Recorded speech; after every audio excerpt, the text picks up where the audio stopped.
Uh, I'm Jeptha Nguherimo. I'm a Namibian of Herero-descent and an activist on reparation, the struggle against Germany. And basically, what we seek is for restorative justice for the genocide committed against our people during the period of 1904-1908.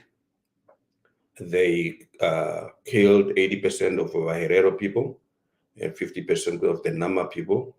Not only did they kill during the war, they also interned them in concentration camp for many years, where they worked them to death, and many of them died of due to malnutrition, and the conditions of the camps were not conducive. At the same time, the camps where Jürgen Fischer experimented on the black people of Herero and Nama to prove his racial scientific theory about their white superiority.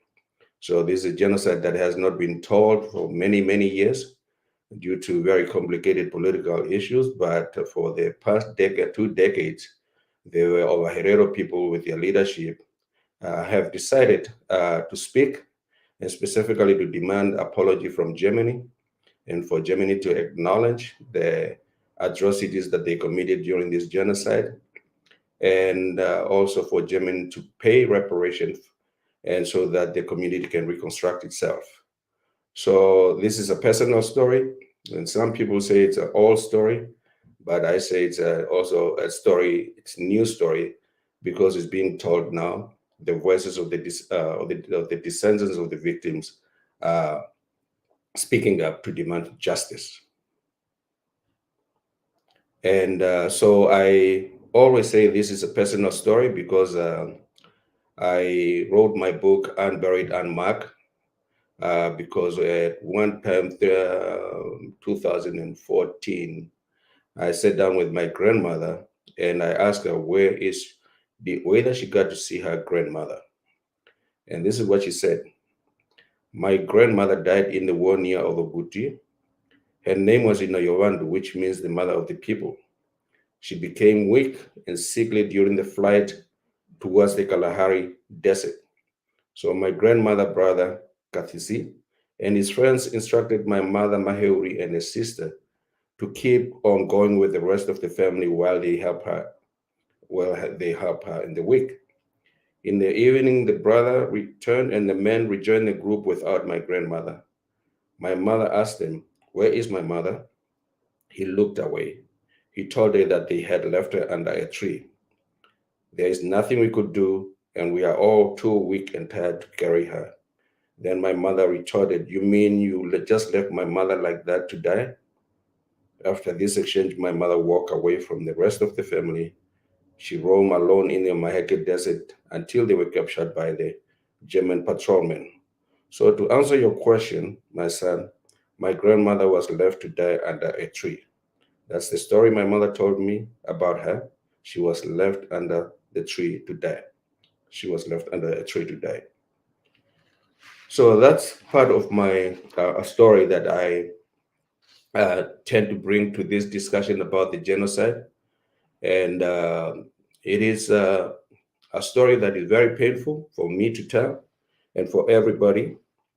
And at the same time, also, when we go to Namibia, the story of the genocide is a living story. It's not an old story.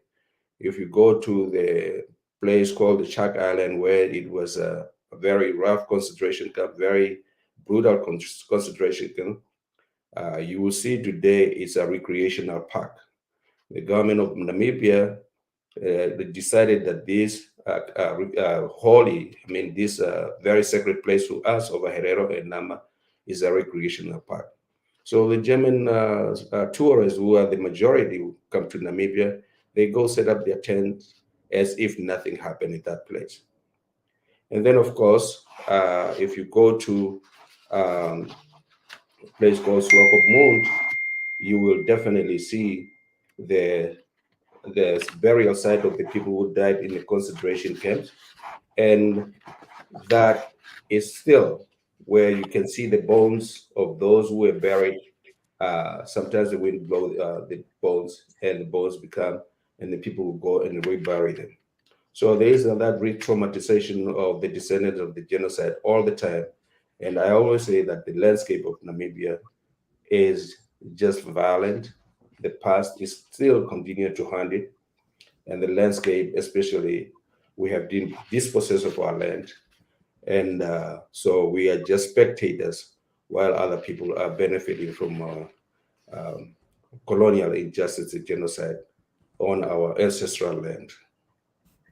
Thank you, Brother Nguherimo, for telling us that story and for setting off our conversation with that personal human story, because that's what we want to make this conversation about, real human beings that were affected. Namibia was a German colony. I believe it still is, because a lot of the government and economy is controlled by Germany. Namibians are not operating freely as Namibians would like to operate. So it still is a colony, if we want to get technical about these terms. But welcome, everyone. Thank you all for being here. Karibuni. My name is Nduku again, Nduku Mulumba, one of the co-hosts on Kumbukeni, joining my brothers and today my brothers, but also my sisters every now and then, but in the large context, my brothers and sisters, my African brothers and sisters, to tell our stories ourselves. Because, for example, with Namibia, if we leave the story to be told by the Germans, they're talking about gestures and apologies and what are they called? We'll talk about what they're calling it, but they're not calling it what it is, right? They're not calling it how we see it, and therefore we have to speak up so that we can tell it how we see it.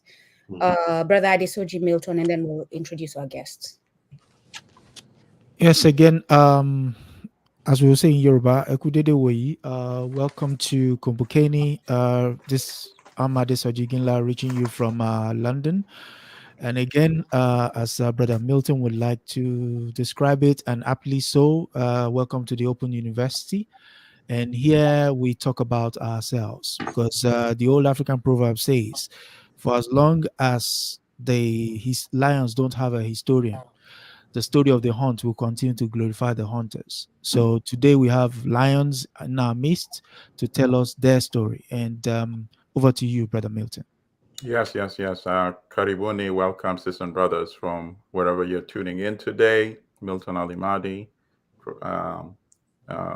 I'm based here in the United States, the last declining Western empire, as the new world emerges in other parts of the world. In that context, we welcome our comrades from Namibia today. And the words that the Germans, of course, are avoiding to use is the word reparations, because it has the legal consequences. So we look forward to hearing from our comrades from Namibia today. Karibuni, welcome. And because we started off with Baba Nguherimo, we're going to have Brother Fortune introduce himself, and then we'll go back to you, Baba. Yeah, greetings, everyone, and thank you for having us here. My name is Fortune Moningandukuverwa, and I too am a Herero-descendant, and I a bit younger, but one that has actually sought to understand the context of what has happened and why are we in the state that we are as a community, as a tribe, as a people of African descent. For me, it was glaring from very childhood, because I was born in Botswana by default of the whole consequence of these German powers and German control over Namibia. My parents fled to Botswana, and I was born there in a refugee camp, a Dukwi refugee camp. And my mother so happened to actually acquire a scholarship to go study in Germany from the Dukwi refugee camp. And I was returned back to Namibia to be raised by grandparents.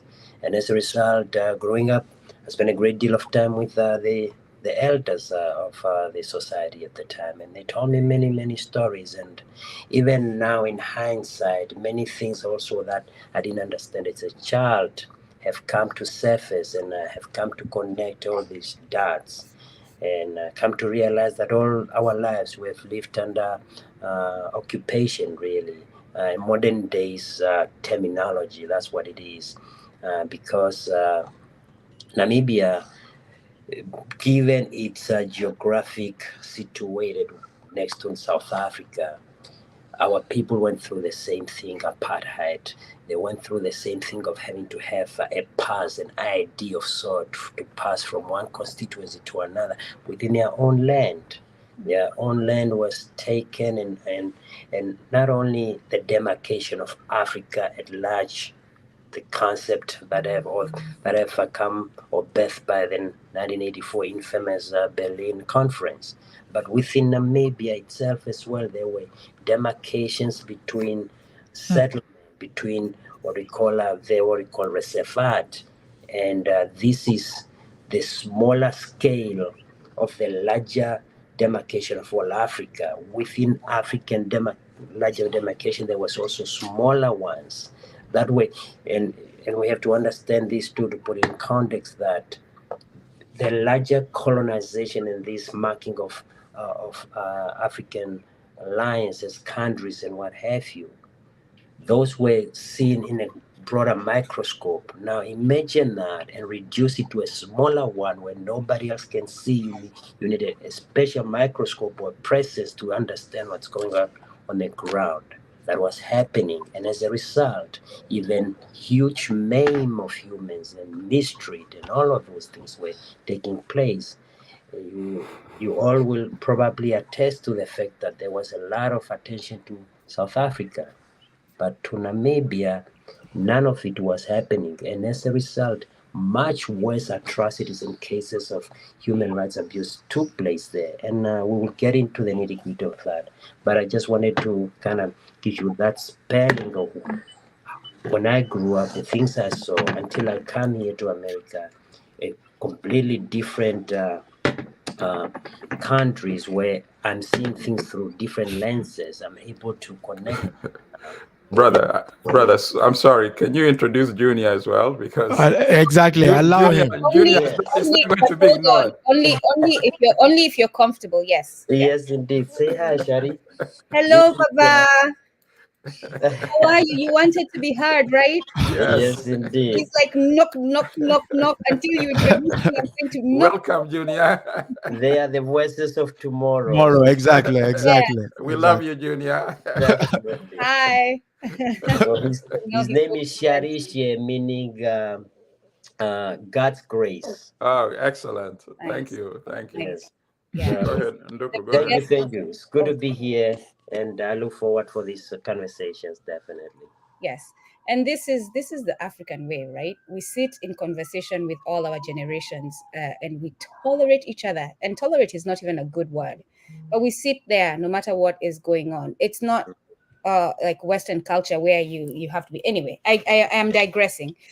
To set the stage, I'm going to read quickly, my brothers, if you allow me, something written by a German, Rohrbach, right?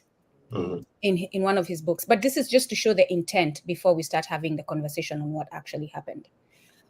In his book, Der deutsche Gedanke in der Welt, German Wild Policies, written in 1912, Rohrbach described with breathtaking frankness, and I put the book there, The Kaiser's Holocaust. This is all in there.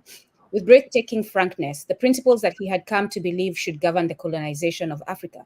It is not right either among nations or among individuals that people who can create nothing should have a claim to preservation.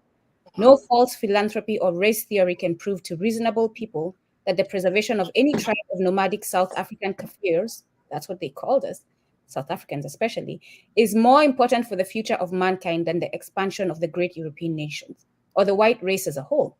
Should the German people renounce the chance of growing stronger and of securing elbow room for their sons and daughters because some tribe of Negroes has lived its useless existence on a strip of land where 10,000 German families may have a flourishing existence and thus strengthen the very sap of our people? In 1903, Rohrbach, like Governor Theodore Lutwin, understood that the Africans, once disinherited and pacified, could become a considerable economic resource. However, the experience he gained in Southwest Africa later led him to conclude that whole African nations could be legitimately exterminated. In 1907, he published Deutsche Kolonialwirtschaft, German colonial commerce, in which he stated, in order to secure the peaceful white settlement against the bad, culturally inept, and predatory native tribe, it is possible that its actual eradication may become necessary under certain conditions. He was referring to the Herero people when he wrote that. So, brothers, let's talk about the history. We'll start with you, Brother Nguherimo, please. Actually, before he goes there, I just want to point out something. The consistency of the dehumanization of people to set them up for genocide in order to exploit either their resources or their labor. What's remarkable is the consistency. Well, whether you were enslaving African people all over the world, whether you're colonizing African people all over the world, it's as if all of them have the same mindset. They sit in the same room and discuss verbatim over different phases How in to go about historical it. terms. And that's what I find to me very uniquely interesting. Mhm. But go ahead, Conrad. The floor is yours, Brother Jephta. Well, I mean, you set the stage. I mean, of course, the genocide in Namibia, the intent is the Duke read it.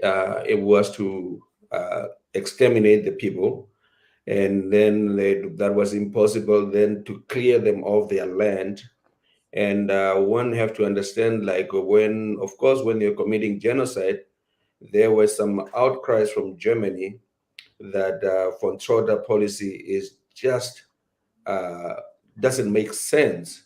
And it was not an outrage based on what they did. They were saying, like, if you kill them all, how are we going to find the people to work on The the land? land. Right. And so that was the moral argument, like, I mean, so-called cultural argument, like you cannot kill them off, otherwise, because we need them to work. And so that was the policy of concentration camps. Like now we have set up concentration camp and work them to death. So and they managed to clear people off the land. They took over the land. They destroyed them. The culture was destroyed. And for many years, the Hereros were not after the war. They were not allowed to be no more than 2 or 5 heroes would be at the same place. So because they thought that the people will come back and revolt, and so this was like a policy of isolation, and they didn't see the heroes as human beings at all. They saw them as machines not to work and not subservient. So it definitely they were successful in implementing their policy of extermination. And mind you that the thing is, like, the heroes didn't recognize the German domination or German government at all as colonial. So when they said, like, this is our land, this is the laws, they were just like, what are you talking about? They ignored them. And so then the war took place. And in many of those battles, the small battles or whatever it is, Hero killed more German troops. So they fought. But in the end, of course, there's no supply of arms. And so in the last battle in Waterberg, in near my area, so that was the last. It lasted like from 8 o'clock to 4 p.m. And then Hero retreated. So the general was angry that there was no victory, no total victory from the German end.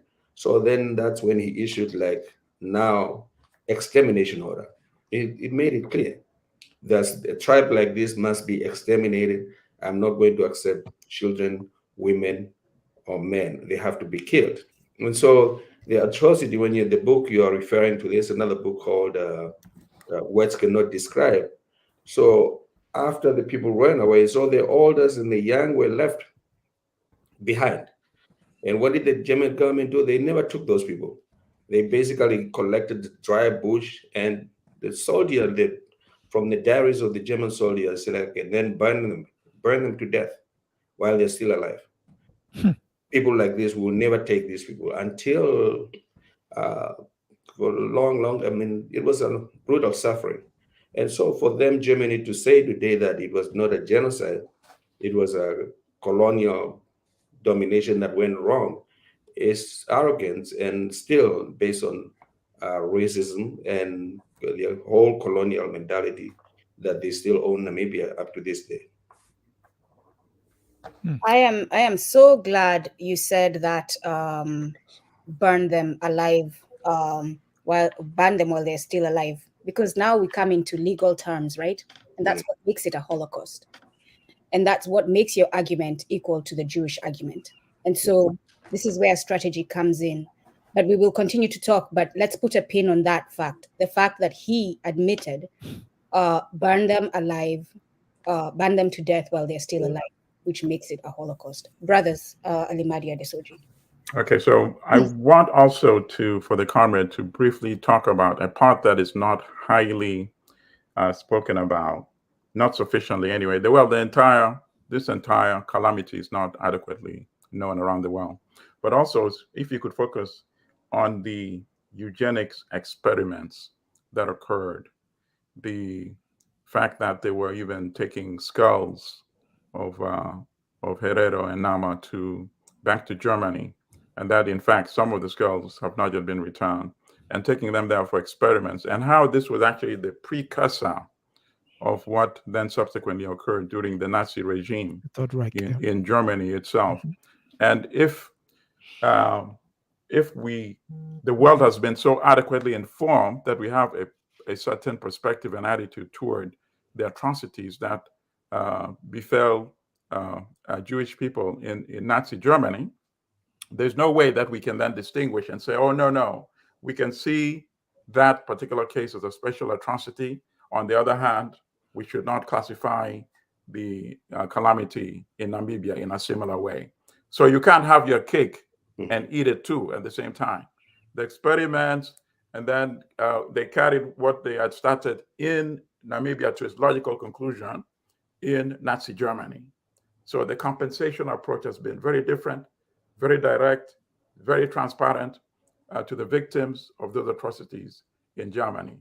So how can you, on the one hand, deny that the victims and their descendants in Namibia deserve a similar compensation? So that's why I think this experiment issue should also be highlighted. Yeah, go ahead, bro. Yeah, the experiment issue should be highlighted. I mean, one of the things, the more you read about this genocide and you go to deeper, there's a strong evidence is there. There's not like a denial. I mean, when you're talking about the skulls that were taken, basically, and these are stories that were carried over before even we read about it, that they will find the men who they think that were instigators and basically cut off their head. I mean, hang them, cut off their head.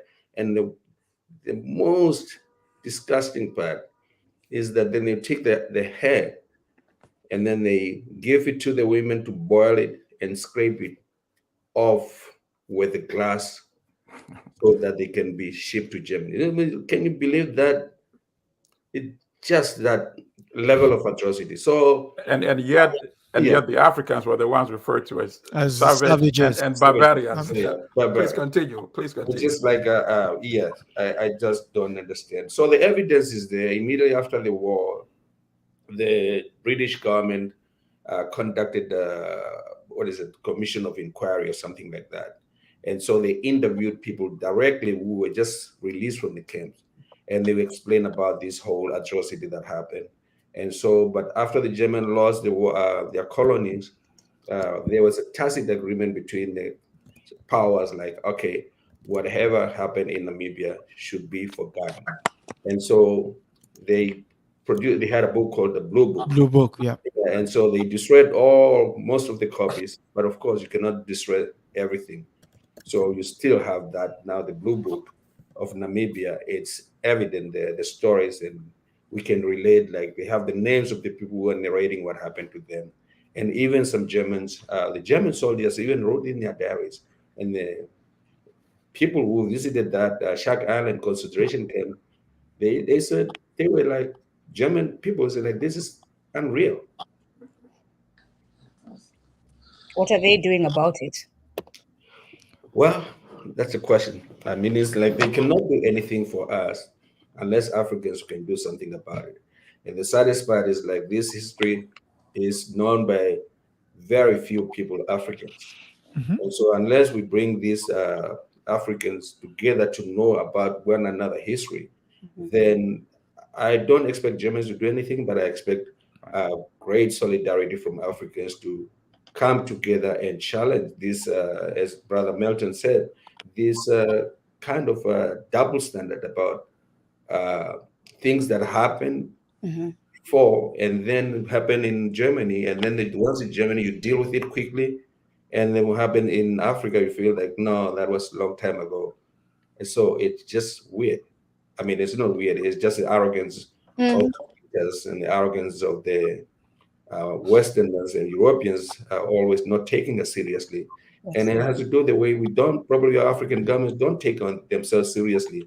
Okay. And so, like in the case of the Namibian government, it's just being co-opted, like we are giving you bilateral aid.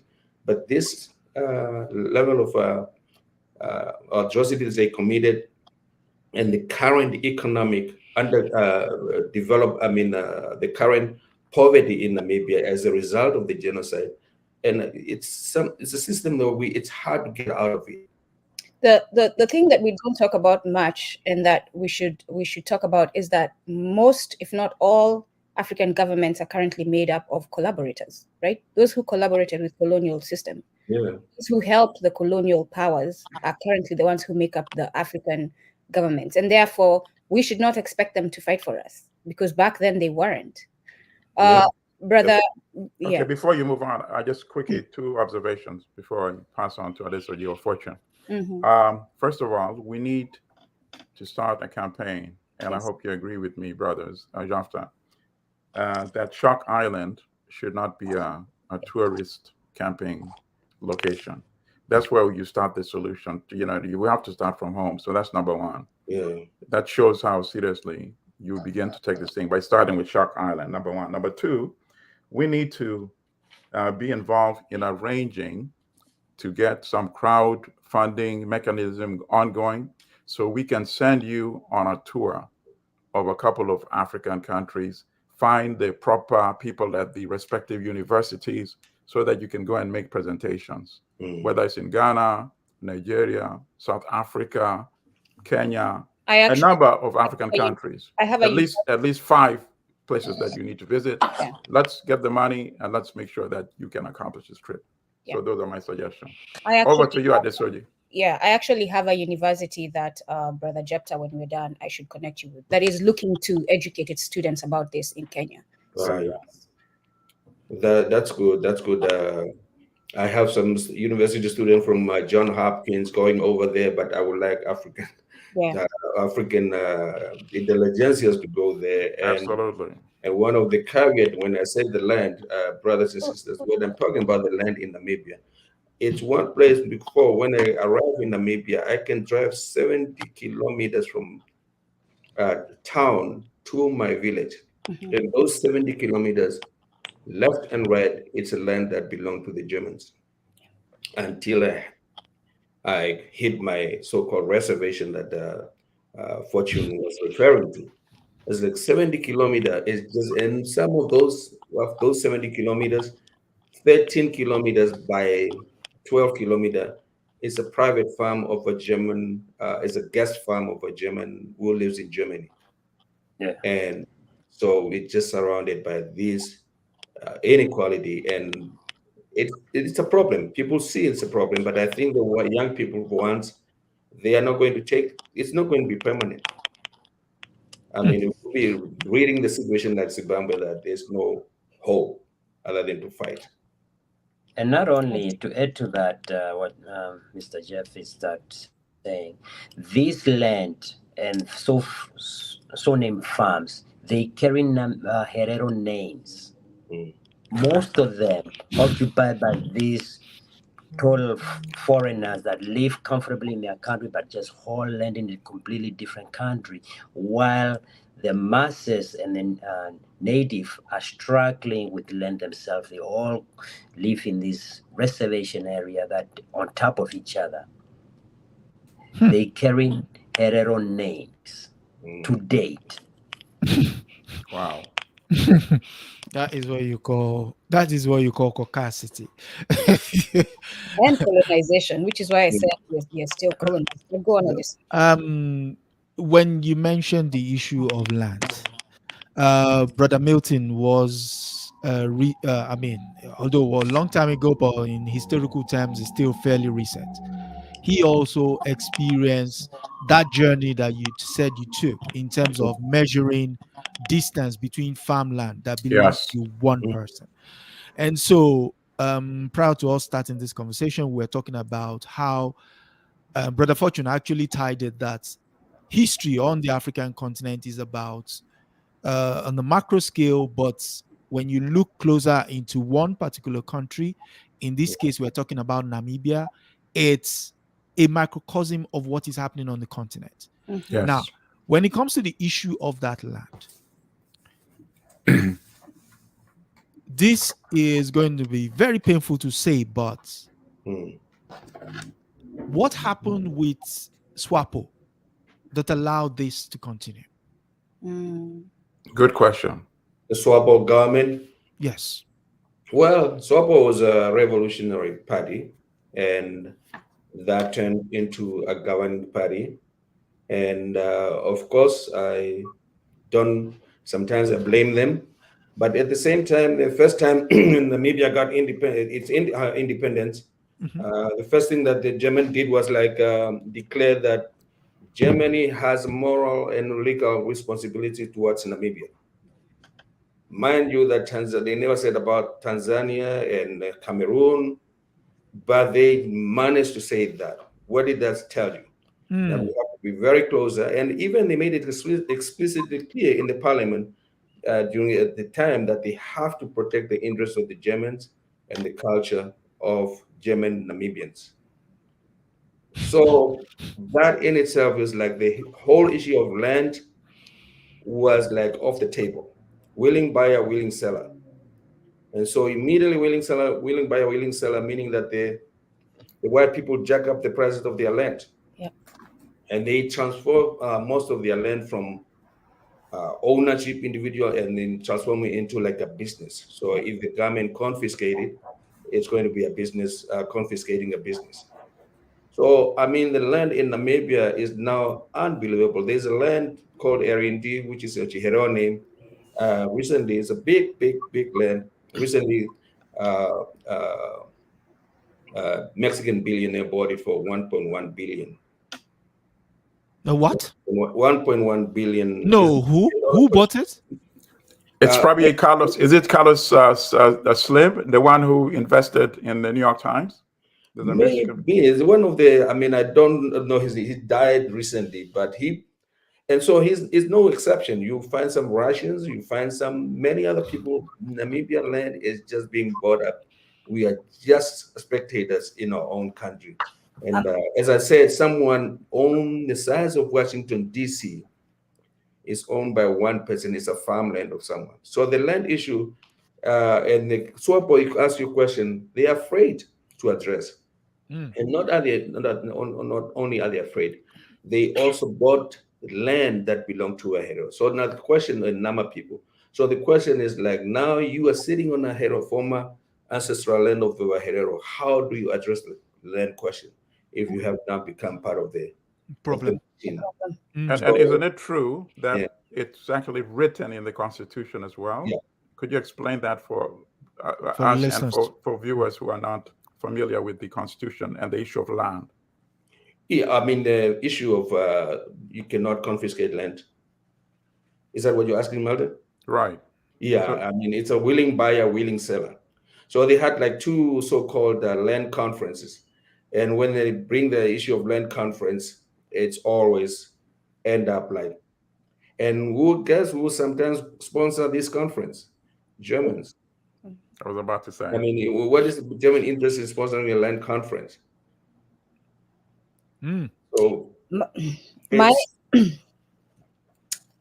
like I mentioned before, my stand, it will remain, and I now actually, after listening to you, it stands stronger. And I am asking, this is a call to action to all Africans who are in what they're calling negotiations. First of all, no Europeans should be in any negotiations of African land. None.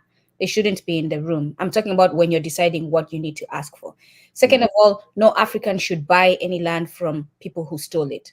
it should be given back. Their governments are the ones who sold it to them or did whatever they did with it. Their governments will compensate them. But as far as Africans are concerned, they must live. Because you're talking about, they have this thing of, okay, willing buyer and willing seller, right?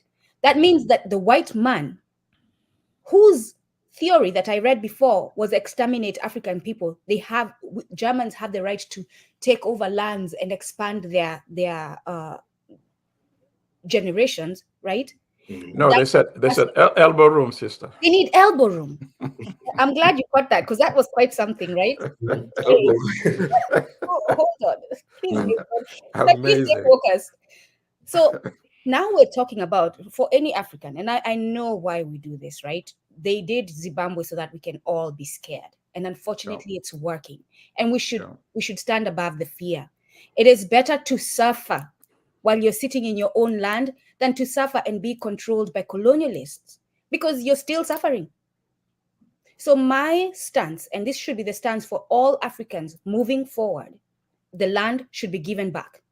Their governments, the colonial governments, will pay them, and they should all leave Africa. Brothers, in fact, that was supposed to have been the framework for Zimbabwe at the time of the Lancaster conversations. One of the tie-ups was the issue of the land.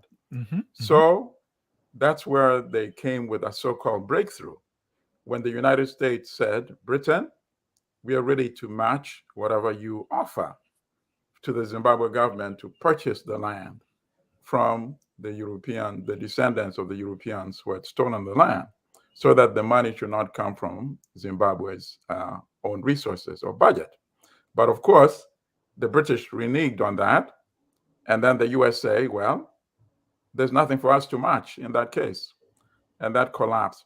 But let's let the brother respond to some of Sister Nduku's observations. Well, the issue of that the view that you have, the radical view, is shared by many in Namibia, and especially in our community.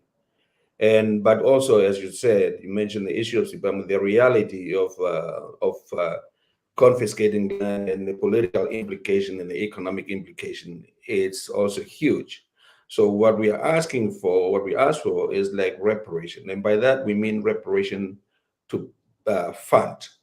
And once we have our own reparation fund that is controlled by us, then we can do what we can do. In some cases, we can buy land or back, and for the people who are like living in the marginal area, and we can also support them with economic resources to develop the land. So sometimes the issue of taking land away without giving the people the capacity to develop the land defeats the whole purpose.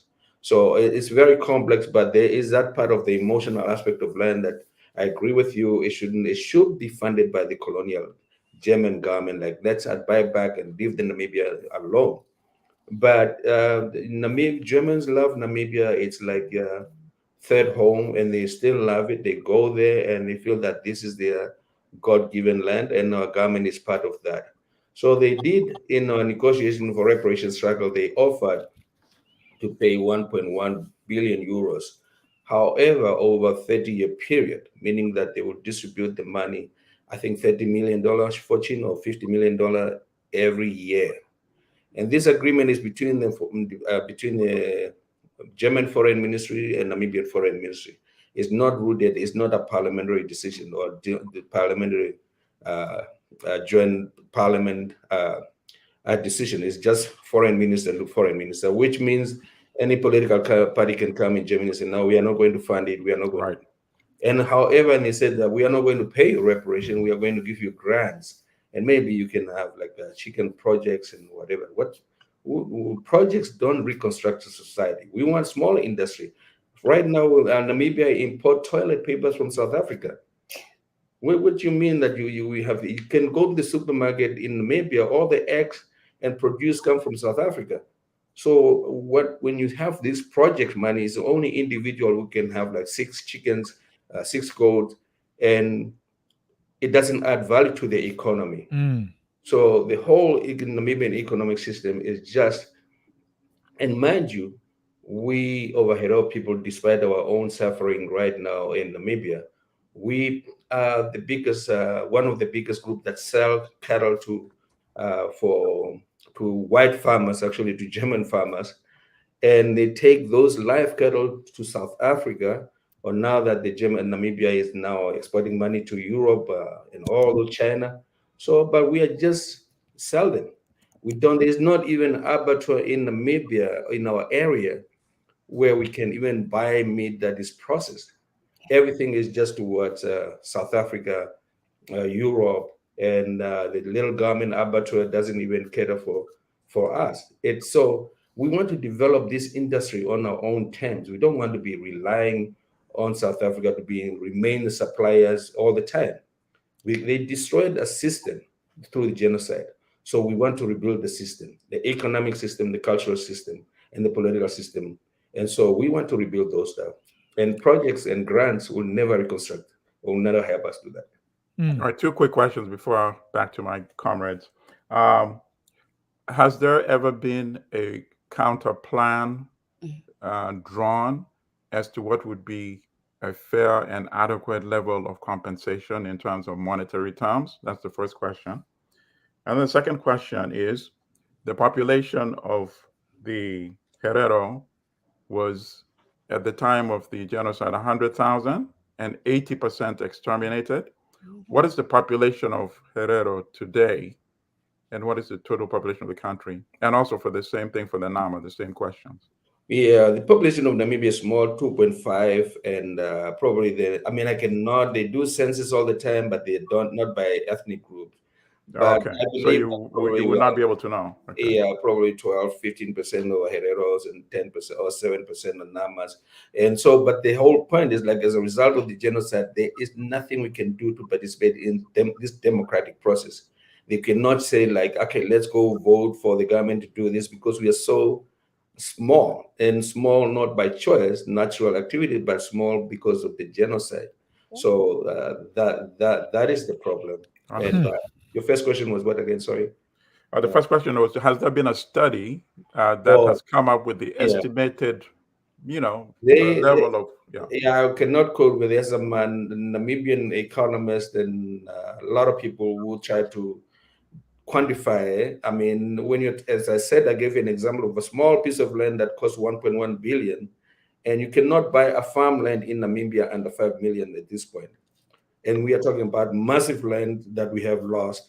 So, and we are talking about some of the things are unquantifiable. Right, of course. But one can quantify it, like, okay, you have taken the artifacts to Europe and for display, and they're still in the museum. So don't look at what happened over there. What benefit of these artifacts have added to your German economy? Right. And they're still being displayed around. I mean, there's a big Kabul museum in Germany where it's like visited by millions of people every year, and one floor is full of African artifacts. Who's getting money from that? Exactly. So it should be external contribution the African has made to Europe, as well as the destruction. And the question of, like, had there not been a genocide, where would the Herero be at this point in terms of economy?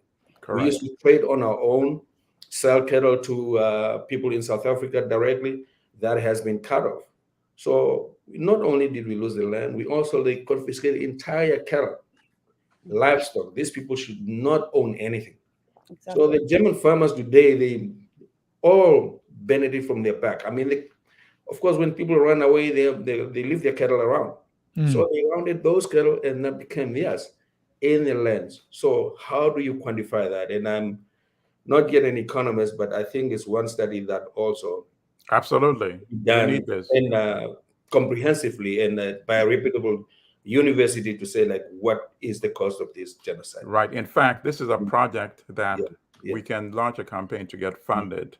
I can see some foundations funding a number of scholars, even over a 5-year period, if that's what it takes, to come up with this. Go ahead, comrades. Fortune, real quick before you come in, just to juxtapose that money argument, I was gonna read quickly. This is a report regarding the Jewish Holocaust, right? This is from the State Department, the United States State Department. They call it the Just Act Report by Germany. on the Holocaust. From 1945 to 2018, the German government paid approximately 86.8 billion euros in restitution and compensation to Holocaust victims and their heirs. When I did my calculation, that is 73 years, it comes to 1.19 euros per year that the German government paid them. The German government is currently offering Namibia 1.1 billion over a period of 30 years. The amount they're offering over a period of 30 years is less than the amount that the Jews got for 1 year. Not only is it less than that, this land that this German, wherever he is with his caucasity in Germany, that is selling for 1.5 billion, is more expensive than what the German government is offering Namibia for 30 years. And you all want us Africans to be nice and not say that that white person should leave Africa? Brother Fortune. Let's go to Brother Fortune. Yeah, I just wanted to add a little bit as a contextual facts as well, that part of the reason why things are the way they are in Namibia, we got to understand that the 80% of those Herero people that were killed then, it is a fact that back then the Herero people were the largest population or closest to the largest population of Namibia.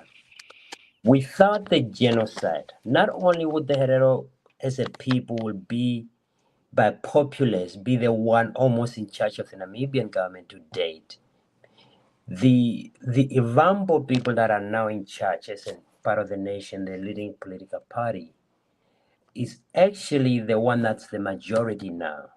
But back then, and I think Sister Duku almost mentioned this slightly there, that what in genocides, when the massacre is taking place, when these things are taking place, and one group is targeted, the question begs to ask, what's with the other groups of people? Shari, take it easy. What happened to those other group of people, and what are they doing when the Nama came to aid and join into the fray of this fight? What happens to the other group of Namibian people? Which side of this spade were they on? Right. That goes to speak to the complacency of what's happening today and why things are being governed and looked upon the way are being looked upon. There is a long history of behavior that has created this. So I just wanted to No, it's a good point, because the European colonialism was very effective in divide and rule. And the legacy of divide and rule is still with us up today. So,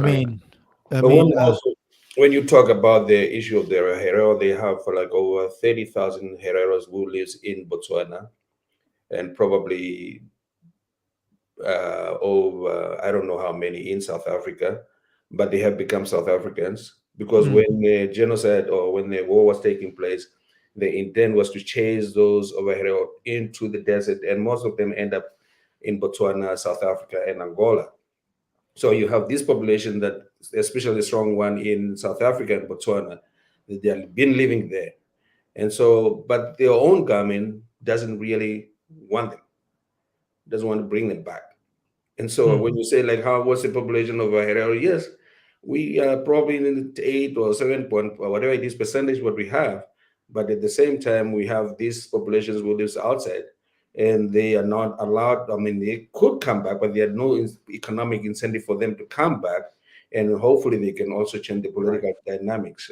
So what you two said is very interesting, because that can also be factored into the compensation. The compensation, yeah. So when the Germans were talking, why we rejected the joint declaration, was that the people in the diaspora were not included. And then when the people asked the German, why is it where we're not included? It's like, well, we only deal with the Namibian government. What do you mean? I mean, we live in Botswana not by choice, because our ancestors were forced into this land. So the German government is mum, the Namibian government is mum about that, and the Botswana government telling them, well, you can go to Namibia. So they are citizens in Botswana, but they are not. Basically, they are residents. I don't think that they can become a president. So it's just like it happened to be that they end up in Botswana, but at the time there were no refugee status when they were forced out.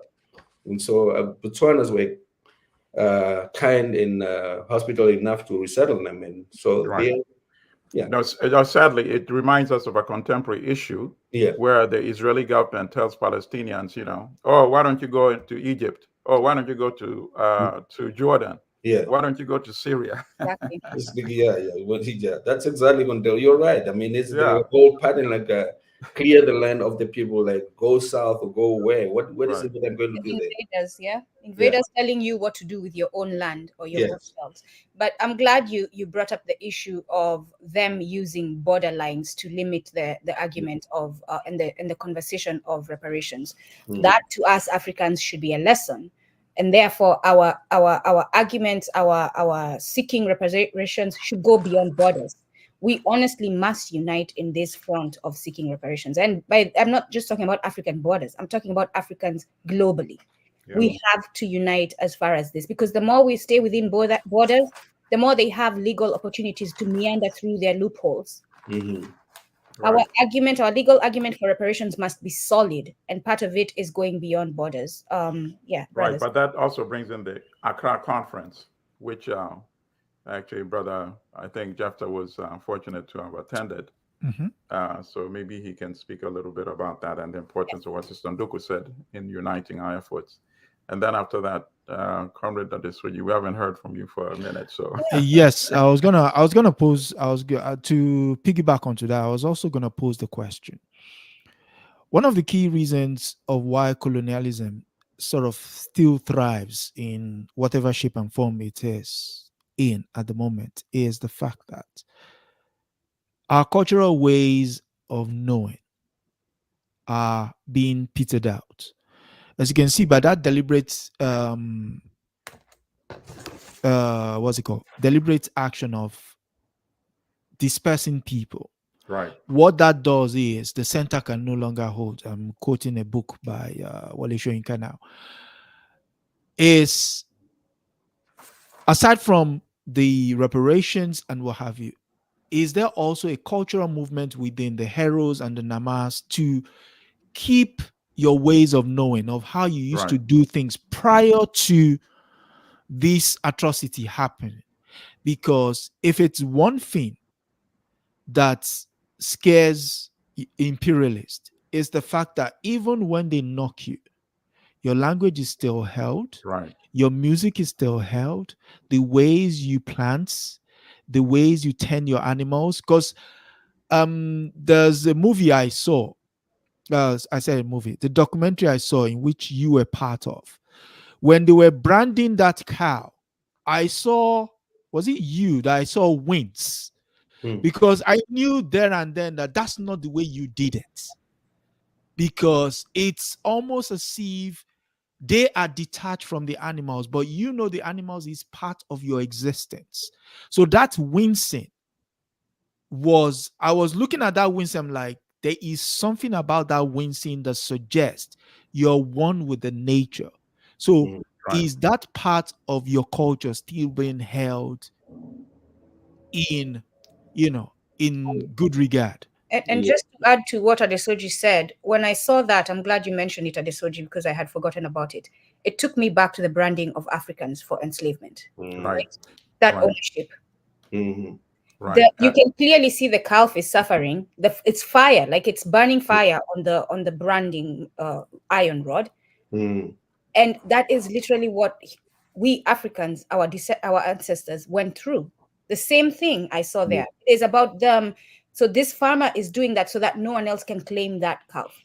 Yeah, you're right. I mean, yes, we have a way of knowing. We have preserved our culture, and there's a lot of festivals. And for many years, even after the genocide, there is a strong element of culture, because people were killed and dispersed, so they have to look for each other, and so we have that strong community. And cattle, the first thing that after they abolished the concentration camp was to go back to the cattle and raise your cattle so that you can establish your own independence as a family. So they managed to rebuild under very, very difficult circumstances. But so we have very, very wealthy people in terms of cattle. And so, I mean, I own cattle and a lot of them. But your Winston, yes, we never, it's interesting culture. If you go to other friends over Himba who are a little bit not diluted like us, but anybody you can have like 50 or 100 cattle, and they will know if you round them up like one is missing, and you will never know like how do you know you haven't counted them because of the colors. So they have like over 100 ways to describe a cow. Like this look like this, or they with a brown. They have names and then which is slowly dying. But the whole point is like, how do you know? Because you haven't counted them. I know that one is missing, and it's true. So we have that, and yeah, and that wincing for me in the movie was like so painful. It was not. Yeah, I saw it. I saw it. Yeah, so we try to preserve and we try to go back, but it's difficult. Of course, Yeah, and for us, it's that is actually an issue with almost every African society that was conquered, displaced, and colonized. You know, Brother Fortune, let's hear from you, please.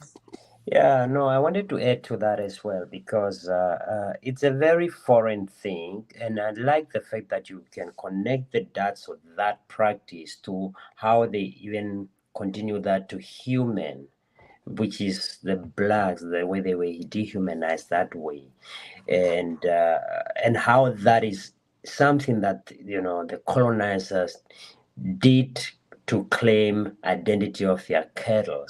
They look for the most easiest but fastest and lasting name that they can put on, and that's one of the things they did in tracing back in our cultures as Herero people, and the way they maintain some of these practices was each household or surname that because in most cases the Herero people, when I am Kuverwa, that means any Kuverwa that ever exists is related to me. There is no, it's not like here where you find a James here and James there and they are each other from anywhere. Right. Yeah, wait, buddy. So that is the thing. Wait, buddy. I'm coming. So really, yes. Hold him so that he can be part of the conversation. He's the boss. I work for him. Yes, listen. Yeah, so it's very important because back then we like my family, my grandfathers was known for having cattle that has a certain group of colors, which is white and black. They call it Daura. So our household was known for the household of Daura cattle. There was other Mahareros who have another group of colored kind of carols, and they were known for just that. And this is true when you go back in history throughout the different households. They had and this was the identity of them. And there may be others in a different, far distant place that would have the same as like us, but that means that the grands or those family themselves are also related as well. So this is one of the way how they preserve this, but it's now hard to go back to because with the white man and how they institute these things, it had caught on and it has been seen as an affluent way of practice. Therefore, people that were oppressed, hence decolonization of the mind, right? We launch on to what the white man is doing. We see that as the better way of than our own ways, even though this very way, it's really painful, not only to us as a people, but also to the same practice that is being done to us is being done to the animals. And that's the way we have chosen as a ladder. It's unbelievable. And the whole land issue, where the European colonialism commodified everything. Everything became a commodity. Of course, starting with African people, we became commodities. The land became commodities. The cattle became commodities. Land, fencing, land. I mean, historically, we had a lot of communal land in most African settings. But now, as you say, we've taken on some of these issues. Now we have a lot of land dispute in many African countries. I know that for a fact because it's a deadly issue in Uganda right now. Land disputes, which never existed before. And I'm glad you said that, because brothers Nguherimo and Fortune, please talk about the detachment from the ancestral land, what that means to Africans, right? Because we're talking about the trauma. We are building a case against Germany and against colonial governments.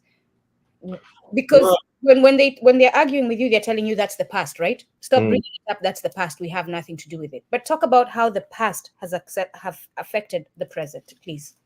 Well, in 2016, my grandmother turned 80, and me and my wife and my kids and the family threw her a big party. And then we asked, me and my wife asked her, like, what is it what you want to do in Namibia that you haven't seen, or that you want to say, well, I just want to go back and see the place where I was born and the graves of my family that were there. And we used to hear as kids about this place, Katete, but we never know where the place was, even as an adult. So it's like, but where is this place? She said, well, it's near a place called Maruru. I said, okay. So me and my wife and the kids and cousin, we drove. And we kept asking on the way, like, have you heard about the name of this place? Yeah, drive all the way down. And finally we arrived.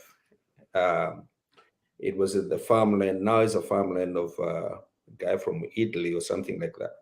Beautiful. And so we get stuck in the sand before we get to the gate. And then we buzzed the gates of the farmer, and he came and said, what is it?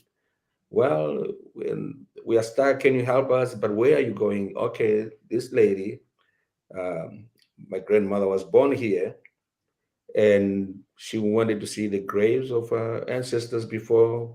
That's all. It's her 80th birthday. So the guy reluctantly said, okay, send the tractor and pull us out of the riverbed.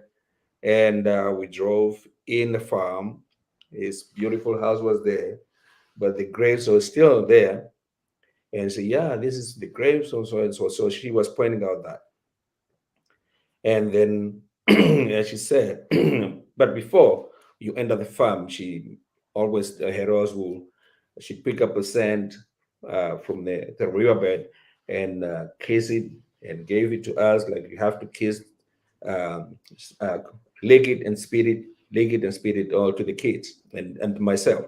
So we look at the graves, and then we went, left the farm, and years later she died. But that was, and I can imagine, like, for how many years have she been dealing with that memory of wanting to see that place, but never really. It's a different place. So it's a very painful story. Like, how do we stay connected? All these lands, what you're talking, ancestral lands, and this is the story of all the Herero people as well as the Nama people. There are graves in those farms, and some white farmers will say, "Don't come to my land," and probably have been destroyed, and so it's there. So cut off from our ancestors. Right. So I can only imagine how many others of her generation had those same thoughts, and they were never able to bring them to fruition.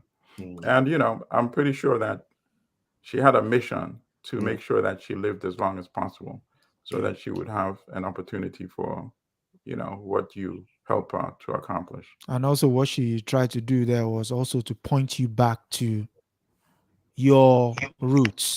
Exactly. That this is where they lay. So it's not like you're, as we'll say it in my language, it's not someone who is off a tree but doesn't have roots. So that's a very powerful way of going out. That is a very, very powerful way of going out.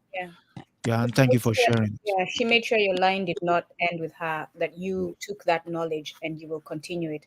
Brother Fortune. Yeah, I think also, Jeptha, you have a very interesting poem as well in your book that really, really spoke to me in so many ways and challenged me in so many ways as well.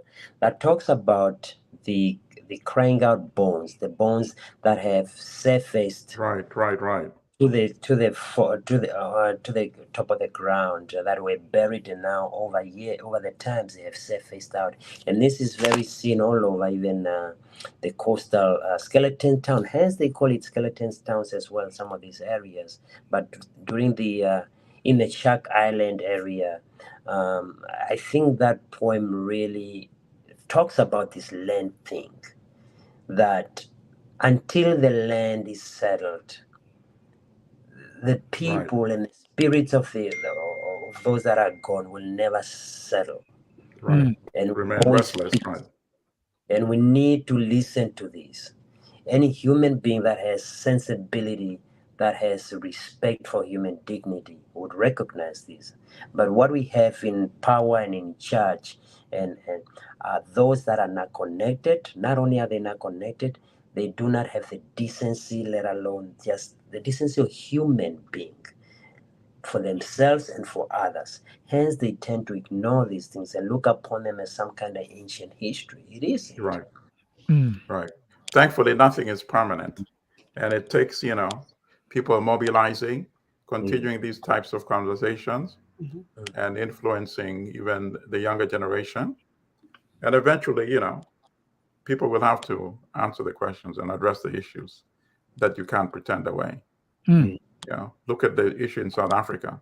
The ANC had basically followed the same route as SWAPO. The ANC was different when it was the liberation movement. ANC became very different when it became the governing party, right? It became much more willing to Acquiesce. accommodate, with capital.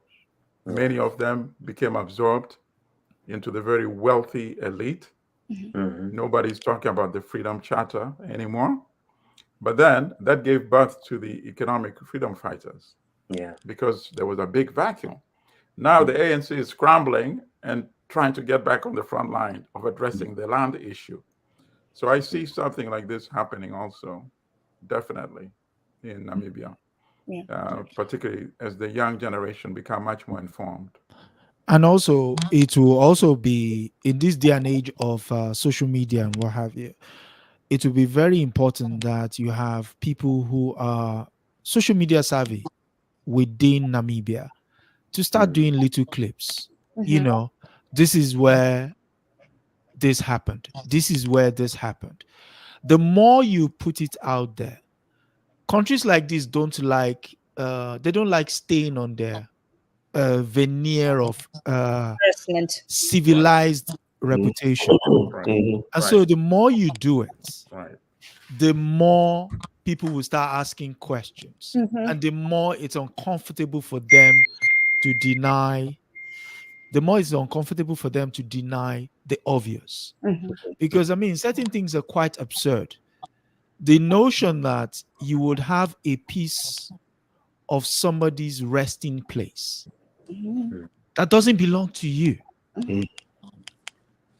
You understand? Can you understand that level of that level of madness? Right. To us, it's madness. To the colonizer, it's just another commodity.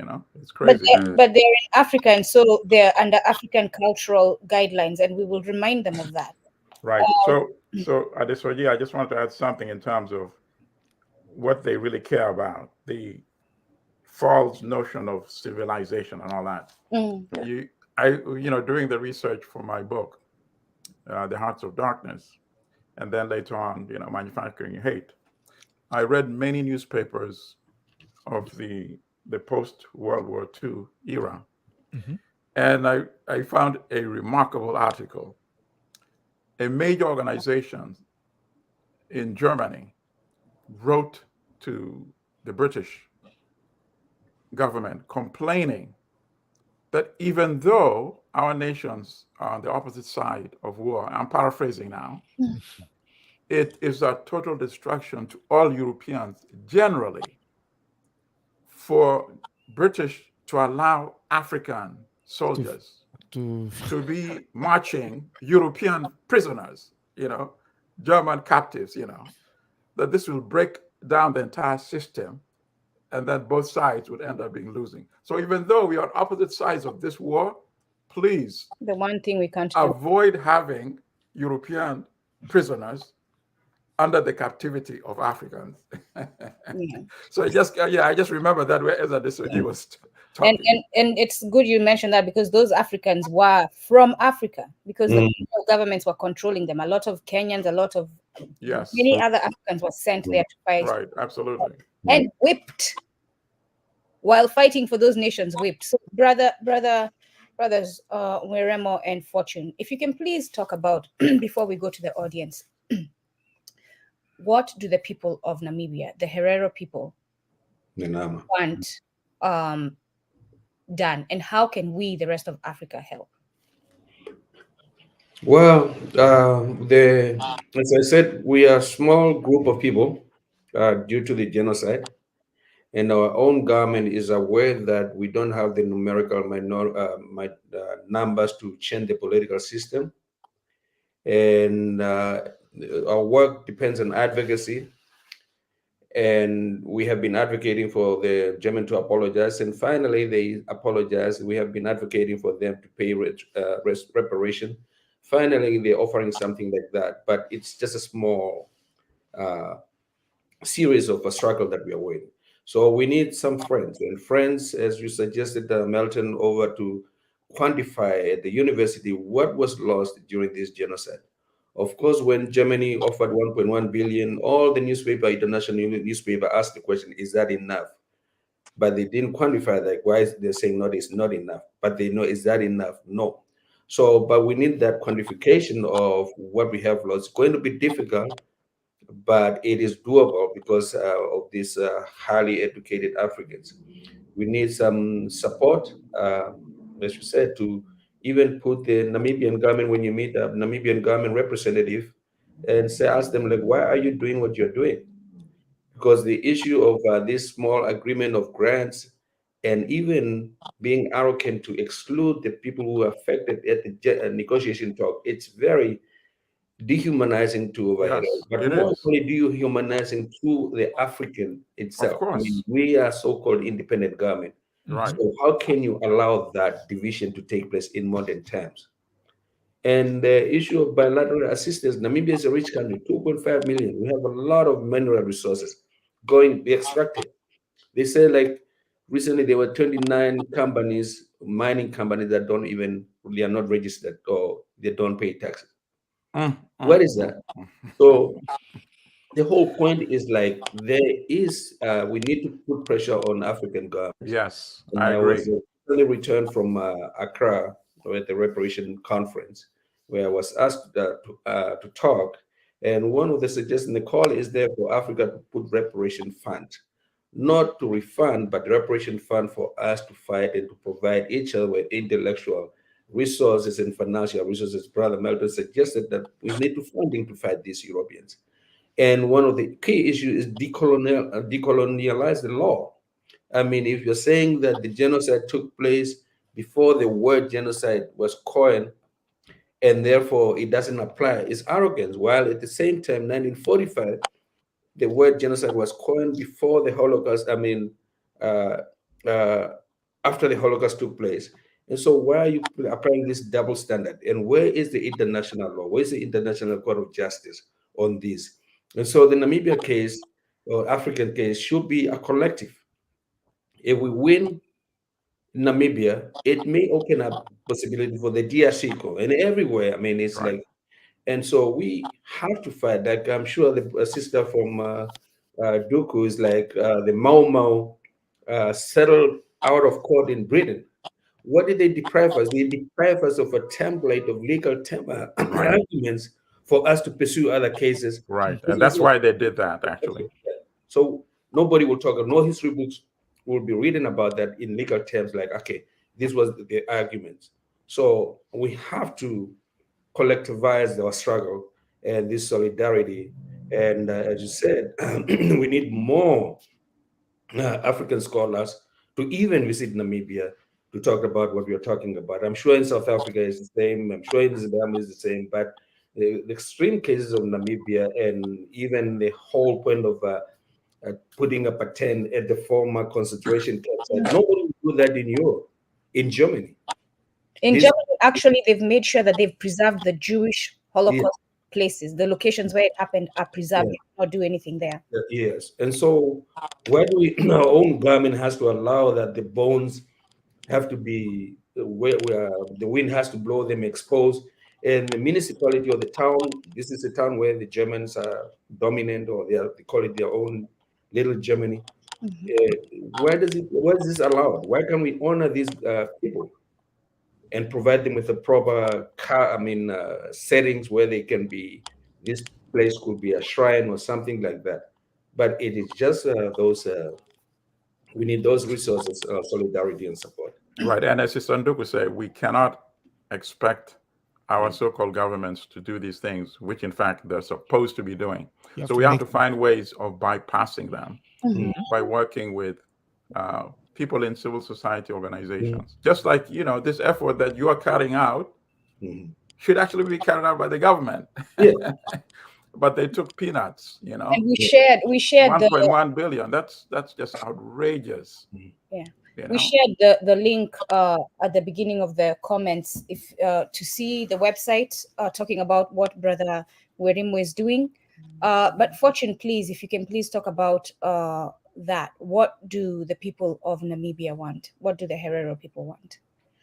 Yeah, so the people of Namibia and the Herero in general really are very simple people. They don't want too much. All they want for starter is recognition.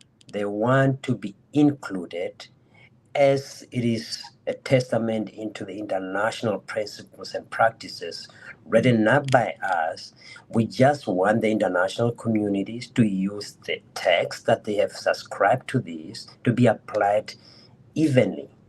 That is, if you have given some guidelines on how something should be done, and I come up to wanting to enter into these guidelines, the same guideline should apply to me as it applies to the previous person before me.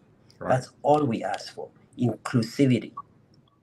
This idea that because you are from this group of people and this is what you want, claiming rightfully, as a result, we're not going to deal with you, but we'll deal with this person that will understand us better, or that we will get along better, does not work like that.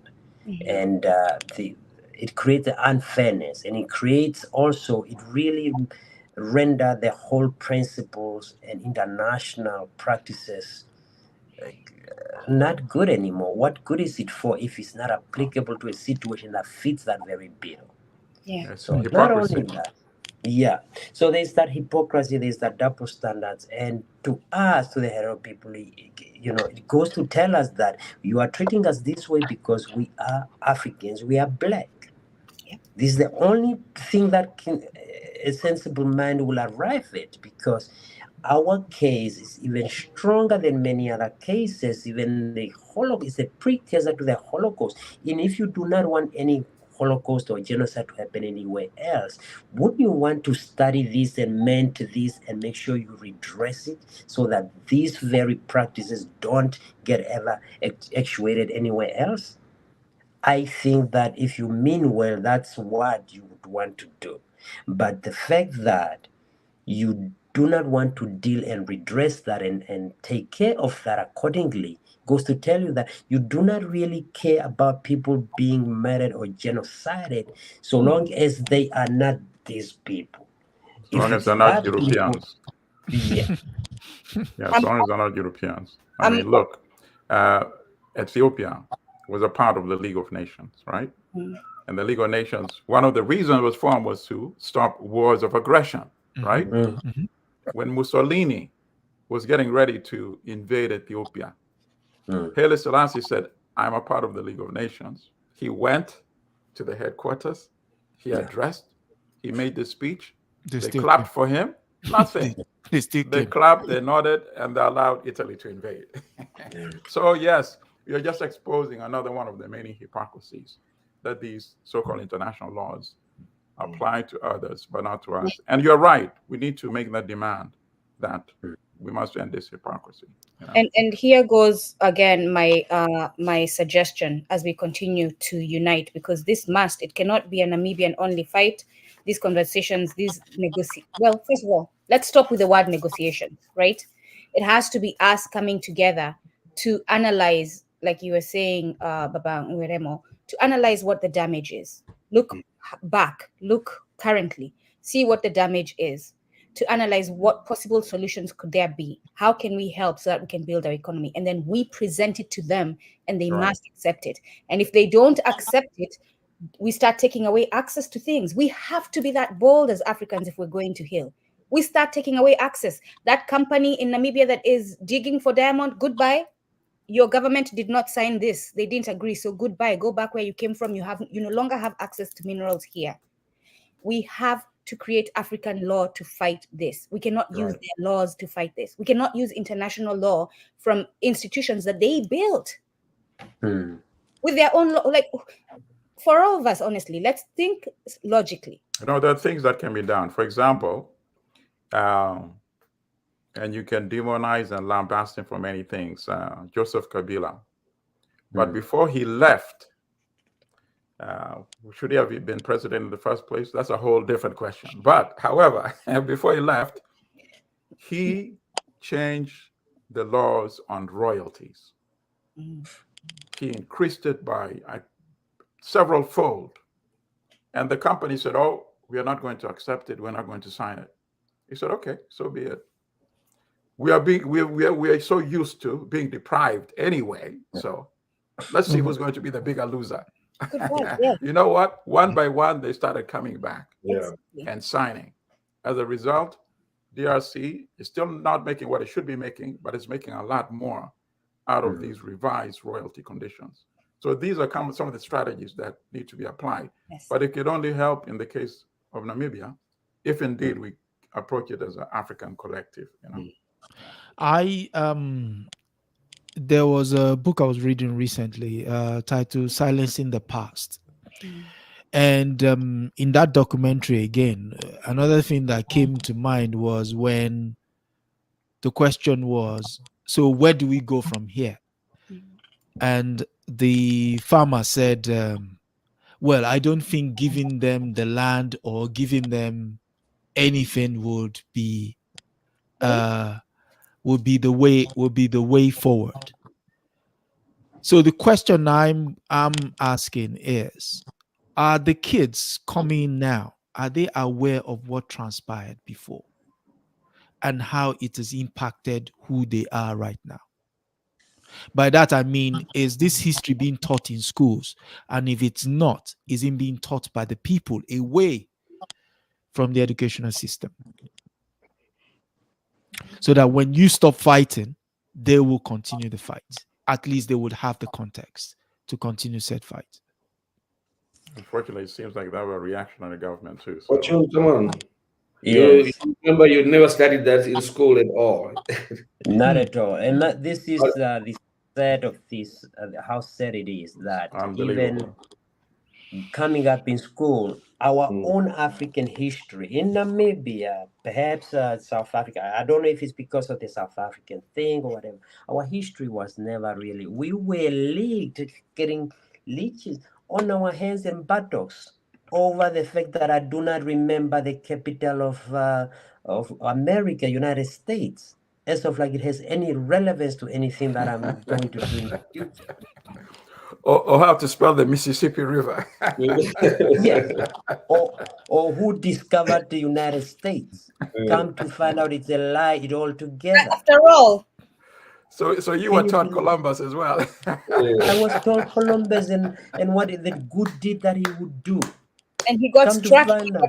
You know, brother, thank you for sharing that, because now it gives us a better sense of what we are really facing. We are facing, to be honest, there's no organized curriculum that talks about the genocide. It's just a section. And I actually recently developed a curriculum for the genocide with a program in Boston University that will be shared with schools here. But I wish that similar stuff can happen in Africa to have like more African stories. I remember my brother who finished grade 12 said like they have never read an African novel in high school ever by an African. So in Namibia, so grade 12, they will finish even without reading Things Fall Apart or anything. So what is that? I mean, we have to look at, like, as Fortune said, like, what is it our kids are learning about Namibia?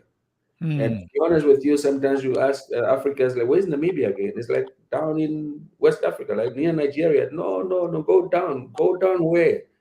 Go down.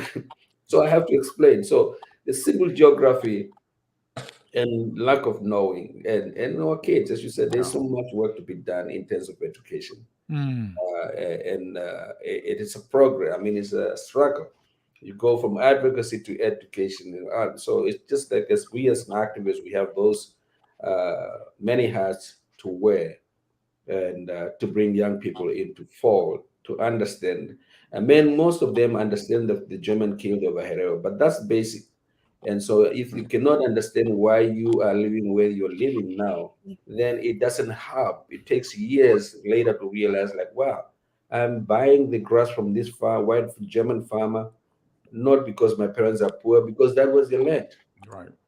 Taken from them. So it's just that complexity of the history that is missing from the education. And mind you, also, most of Germans don't even know that Germany had colonies, let alone genocide in Namibia. Yeah. And some of them said, like, when I was in Germany, like, how come we learn more about the genocide, about the Holocaust, more, and not about the genocide that happened in Namibia? And their own. I was like, well, that's the old education system. And that's part of the reparations, because in the report by the United States, I gave the link in the chat, in the comments. It says that part of the effort was to make sure, because there was an increase in extremists, right? The United States, because they are in the negotiations, British, French, and the German government made sure that education is given about what happened on the Holocaust, so that they are taught about it. Right. That has to be part of the reparation. In Germany, reparations. they must teach about Namibia and all the other places where they went. And this should be, again, when I'm talking about this, should be a global argument for us Africans. In the United States, I'm glad actually I remembered this, because this was in my notes. This is our argument as far as the banning of teaching African history. If the United States has co-signed for it to happen in Germany, they should have no problem with it happening in the United States. I don't know if, brothers, you see any questions in the chat. I'm looking for them. There are plenty of comments. There are plenty of comments. Someone mentioned apparently the largest newspaper is owned by a German woman in Namibia. Yeah, I mean, I will not be surprised. Right. Yeah. So how do you counter such a thing? Right. I think rather than posing it that way, I would suggest that how can we join in the effort? Because obviously, if it needs us participating in assisting you to start an online newspaper, even if we start with just a few articles a month, this is something that can grow. So many of us, we write anyway. So you can count us as part of this effort. Yeah, definitely. And we have on my website, I have a blog. Maybe I can also have you as a guest writer. Absolutely. Guest on the blog. And then we put it up. And then maybe it's distributed. And then, as you said, Brother Adi Zoji, is we need to have these video clips of highlighting this contradiction within our own. Exactly. And it's time and any guest who's listening, and I'm only now making my final comments because unfortunately I have to be on another blog also. I mean, another podcast at 1:30, but I've enjoyed this tremendous conversation. And I look forward to continuing to work with you, comrades. 100%. We'll have you both on my WBI radio show. And my comrades here can also join in that conversation, so we can continue this conversation and keep growing it. And finally, for listeners, our audience, who want to be a part of this, you should also reach out Yes. to Brother Jephta, and I hope he provides his contact before the end of the show. Yes. So, Nguherimo, and I will see you Thank both soon. Yes, Bye. and for those of you who would like to get his contact, you can reach out to us at kumbukeni1@gmail.com. But I did put his information and the website in the comments, so you should be able to get his information there. But also I was going to say, brothers, we need to start putting out children's books. Adesoji asked the question, what are we doing about the next generation, informing them? We're gonna put out children's books on all African history. Everything that happened, we'll find a way of putting it in a language that our children can understand. We will have books showing those graves, showing German farmers living in a place that has our ancestors' graves and refusing. We'll have graphics showing a woman coming and asking to see and being refused, and explaining that to the children so that they can understand what's going on and what the struggle is moving forward. But brothers, closing words. I'm looking for questions as we speak, but any closing words, please. I mean, I read the Kaiser Holocaust in 2015. And what I've heard here just gives the book, it makes the book look minuscule in terms that with the story you talk about your grandmother there, stuff like that are not included in the book because obviously these are people from the outside looking in. And again, I began the introduction by saying until the lions have their own historians, the story of the hunt will continue to glorify the hunters. It's time that we tell our stories. Otherwise, the next generation will be holding on to their stories. And Ungigu Athiongo says it very well in its book, Something Torn and New, that what we have in African societies is our memories have been replaced by theirs. And so, just like Brother Fortune said earlier, they want you to remember Washington, D.C., wherein the information that is right in front of you, they want it to seem so inconsequential that it is of no use to you. And that should not be the case. Because if you've lost your way, you've lost your who you are. So knowing yourself is very important. And how do you know yourself? Your stories. Thank you. I thank you both. And I always say that I end my poem called "The Dead Demand Justice." How can those who are dead still exist and demand justice and insist? Genocide planted the seeds that germinate, vegetate, and strangulate. Genocide silenced the voices of those genocide silenced the voices of those defeated. The next generation sings the song of lights. Death planted the seeds of resistance. The lyrics of their struggle shine in lights. How can those who perish still exist to demand restoration and repair? For that which is broken ceases, as the food of repair will not be fair. How can those who are dead still exist to demand restoration and repair? The wounds are layered on the walls of the wombs, ready to shine like the moon. How can those who are dead still exist to demand justice, restoration, and reparation? And the judge must dismiss. And we say, if dismissed, justice will be amiss. Yes. I would say that in the adage of Kundu, I'm human because of you. No one can be human all by themselves. Our struggle today is not in isolation with yours, with anybody, with any African. It is one of the same. A win one day for Herero is a win for Africa. It's a win for humanity. It's a win long coming. And it is well deserving because it creates precedents. It creates channels of operation. And even though we have gone through international courts, United States Supreme Court in New York, and we failed here and there, according to them, that did not break our spirit. It actually strengthens our spirit. The amazing thing about human being is every time you break a bone, after it heals even stronger.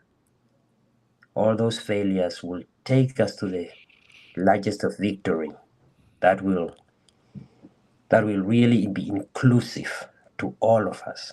So it's never too late to join in. It's never too late to come in and hold hands with us and walk. Tell the story from your own point, from the way you hear it. Plant the seed of curiosity. We have critical minds. And many of these stories will also correlate or somehow relate to one of your own, be it in your own country, be it in your own, all over Africa is one.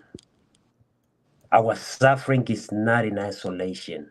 Ours might be echo today, but there are many others, large and small, that also need the same platform, but one rock at a time. Let's build this rock. Let's put these bricks together. Build this house, overcome this, and then we move on to the next. Thank you for having us here. Any last words? I would leave the words with the ancestors of the Namas and the Hereros. Whatever they say into the world is okay with me. Thank you. Thank you so much, brothers, for joining us, for telling the story. I know part of telling your story is relieving the trauma, so I appreciate you for braving it and telling your story today. And we must continue to tell the story of Africa. Thank you so much for joining us. Thank you. And thank you, everyone who contributed in the chat and for joining us. Have a nice day, everyone. Thanks.